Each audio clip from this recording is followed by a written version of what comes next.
Mama, help me. Mama, I didn't steal. Please. His screams cut through the thick night air, but they only fueled the flames. The fire roared hungrily, licking at his young, trembling body, while the villagers chanted in anger. The smell of burning flesh mixed with smoke, filling the village square. His mother, Ebony, fought with all her strength, clawing at the men holding her back. Her voice cracked from screaming his name. Oluwaseun. But it was too late. Seun was Ebony's only child, her only joy in a life filled with hardship. She had him when she was barely a woman herself, and his father disappeared before he could even say his first words. They lived in a small mud house at the far end of the village, where the roof leaked when it rained, and the nights were always cold. But Seun had big dreams. Mama, one day, I will become a doctor, he would always say, his small hands clutching his mother's rough, tired fingers. I will take you to the city. We will live in a big house, and you will never have to farm under the sun again. Ebony would smile, running her fingers through his thick hair. My son, as long as you believe it, you will do it. And Seun believed. He was the best in his class. Even when they couldn't afford school fees, he would sit outside the classroom, listening to the teacher through the open window. At night, when other children played, he read under the dim light of a small lantern. He worked on people's farms after school, just so he could buy books. Life was hard, but Seun never lost his smile. Until that day. It was a market day, and the village square buzzed with activity. Traders shouted prices, women bargained, and children ran between stalls, their laughter filling the air. Seun had just finished selling his mother's cocoyams, as he did every day after school. He was making his way back home when he heard a commotion. He turned to look at where it was coming from, tempted to go there like the others who were rushing toward the noise. But he decided against it. He had to get home to help his mother. As he turned to leave, a boy around his age bumped into him. The impact sent Seun tumbling to the ground. The boy didn't stop to apologize, he seemed to be in a hurry, as if he was being chased. Seun got up, dusted his trousers, and was about to continue his journey when he heard the shouts. Thief! Thief!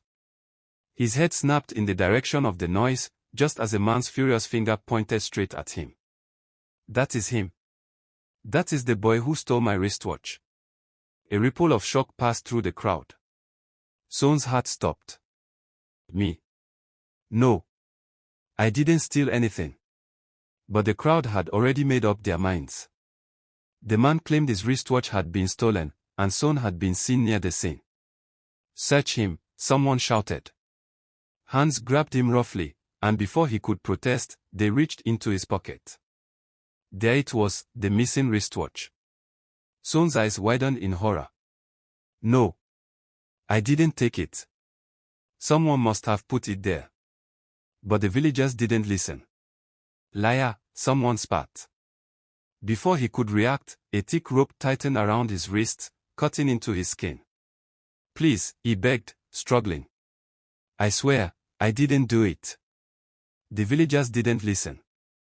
Someone had stolen from them, and they wanted justice. It did not matter that Seun had never stolen before. It did not matter that he was a good boy.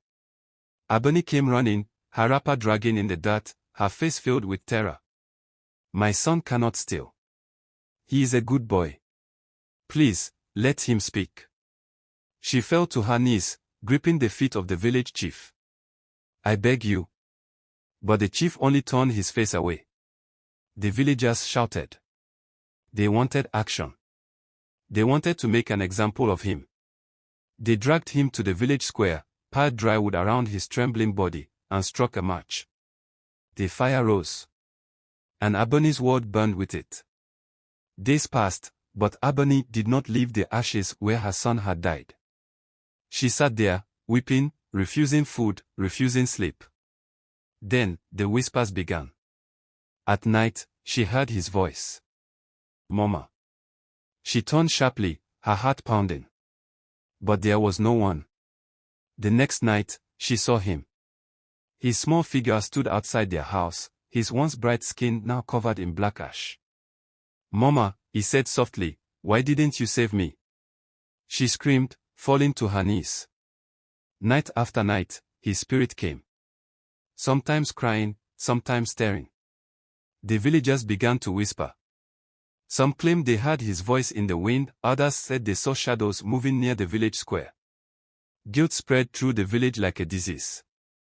One evening, as the sun dipped below the horizon, a young boy stumbled into the village square. His face was pale, his eyes wide with fear. It was the same boy who had bumped into Seun on that fateful day. He fell to his knees before the elders, his voice trembling. I was the one who stole the wristwatch, he confessed, tears streaming down his face. I was being chased, and I panicked. I slipped the watch into Seun's pocket when I bumped into him.